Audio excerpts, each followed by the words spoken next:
Welcome to our weekly 3-minute therapy podcast with me. I'm Dr. Michael Edelstein, clinical psychologist with a practice on remote vehicles, and Mick Berry, my partner here and co-author of a book with me called Stage Fright, helps people overcome anxiety, public speaking anxiety. And I've written some additional books, 3-minute therapy and therapy breakthrough and rational drinking. And we discuss different subjects from an REBT point of view. REBT is rational emotive behavior therapy, and that was devised by Albert Ellis in the 1950s. And it was a radical approach to psychotherapy. It says that our emotions don't come from situations themselves, but rather come from our thinking about situations.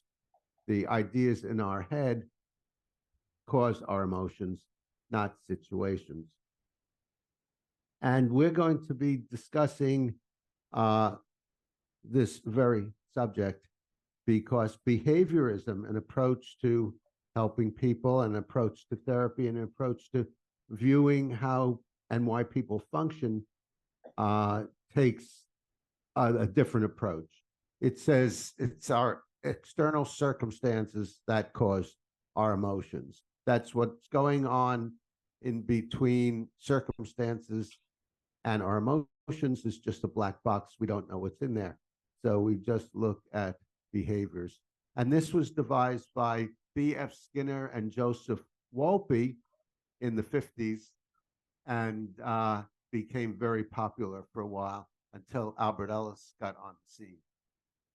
And one of the problems here is that it ignores cognitions. It ignores our thinking and our functioning and our choice. Yes, Mick? Yeah, I didn't know that behaviorists felt that it was our circumstances that dictated our emotions. I didn't know that. Yeah. External circumstances Oh, reinforces and shapes our behavior. that's silly. Yeah, and It's we're well, gonna I'll throw the gauntlet down now. That's absurd. we're gonna go into details about why that's the case. And do you want to start, Mick, since you've already started? Yeah, because our thoughts determine how we feel. And if we are not thinking that something is bad for us, we won't feel bad. And in fact, I've had a big argument with a friend of mine who is a therapist and uses REBT, but he has said, yes, but isn't it possible to have something happen to you, like you're walking down the street and a car almost runs into you? You're going to be afraid. And I said, well, it depends on what your thoughts are about getting hit by a car. If you are out to commit suicide and that is what you really want, and a car comes along and it starts to hit you right before the car hits you, you're going to be happy about it. It's all how you view getting hit by the car. Yeah, exactly. In the 1930s, when during the Depression, when people were very, very poor, some people would actually engineer getting hit by a car. They jump in front of a car to get hit by them so they could sue them and then get some money that way. So yeah, right. Well, that's another way to look at it. I don't know if that's apocryphal or not, but that's the story I've heard. Yeah, well, that'd be another thing. If you want to collect money in a lawsuit and along comes a car to hit you, if that's your frame of mind, you'll be happy to get hit by the car. Yeah, exactly right. Exactly right. And I can remember playing football, and generally we don't like getting hit or we don't like hitting people. But in football, the whole object is to clobber the hell out of your opponent. And I can remember going and smacking somebody and knocking them out and being very happy about it. I would never do that if I wasn't on a football field. It's all how you think. Yes, exactly. And it ignores individual responsibility and choice. So you have a choice in terms of what you do and how you act.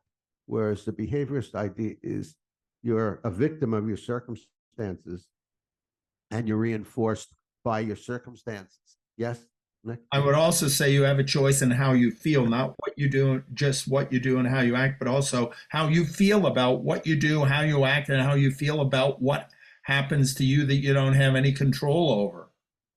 Exactly. And the reason you have a choice in how you feel is, as we've been saying, it's because our feelings come from our thinking. And if you don't like the way you're feeling, then you can change the way you think, particularly if you have disturbed feelings like anxiety, depression, or anger. That comes from a particular type of thinking. That's thinking in terms of demands: must, should, supposed to's, have to's. I must do well and get approval, or else I'm no good. You must treat me well, or else you're no good. And life must go well, or else my life is horrible. You can change that kind of thinking and question, challenge, contradict, and uproot those must thinkings and reinforce your preferences that are really that must come from escalating our preferences. We get into must, which is a very human condition and a human proclivity, but that doesn't mean we have to do it. And Michael, I was going to say the thing is, we can take responsibility for our thoughts and our emotions, and then, of course, our behavior. But I've seen many people reluctant to do that because they find it hard to accept that, oh gosh, I make myself depressed. Now I'm even more of a scumbag than I anticipated. They rate themselves by their behavior rather than being able to accept themselves as a fallible human being. Once we accept ourselves as a fallible human being, I am capable of making mistakes, but it doesn't mean that I am nothing but a mistake maker. If I'm capable of making mistakes, what are the mistakes? How can I correct them? Where is the demand? How can I think in a non demanding but still desiring way in which I will feel better? I do not have to put myself down for the fact that I make mistakes. And one of the mistakes I can make is self defeating thinking. By demanding things go my way, I can change that. And one of the ways to change it, a very powerful way, I discuss in my book, 3 Minute Therapy, which I call a 3 minute exercise, or the ABC exercise, where you outline your dysfunctional thinking, your maladaptive thinking, and then it gives you a way to question, challenge, and contradict it. Mick, Yeah. did you want to have a last word here?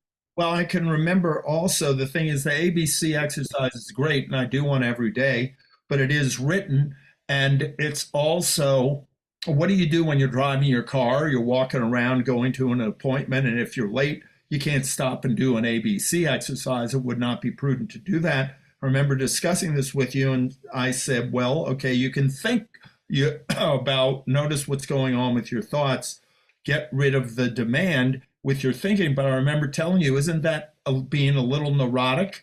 And I said that to Debbie Jaffe Ellis, Albert Ellis's widow. And you both said, no, that's being mindful. That's being aware of your thoughts and being mindful. It's not neurotic at all. And you said, isn't it a good idea to put the work into getting rid of your anxiety, your depression, and your anger? Isn't that a much easier way to live rather than just being lazy and not noticing your thoughts? So it doesn't have to just be the ABC exercise. Throughout the day, we can notice our thoughts, catch the demands, change them back to a desire. Right. Focus on your thinking, your thinking, your thinking to change your emotions, not just trying to change your behavior directly, which is impossible, actually. And so that's our discussion of REBT, rational emotive behavior therapy, versus behaviorism. And thanks, Mick, for participating.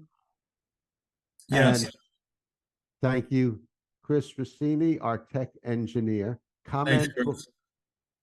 Comment below if you have any thoughts, questions, would like to volunteer to be in a discussion with us, and Mick and I will cure you of irrational thinking forever.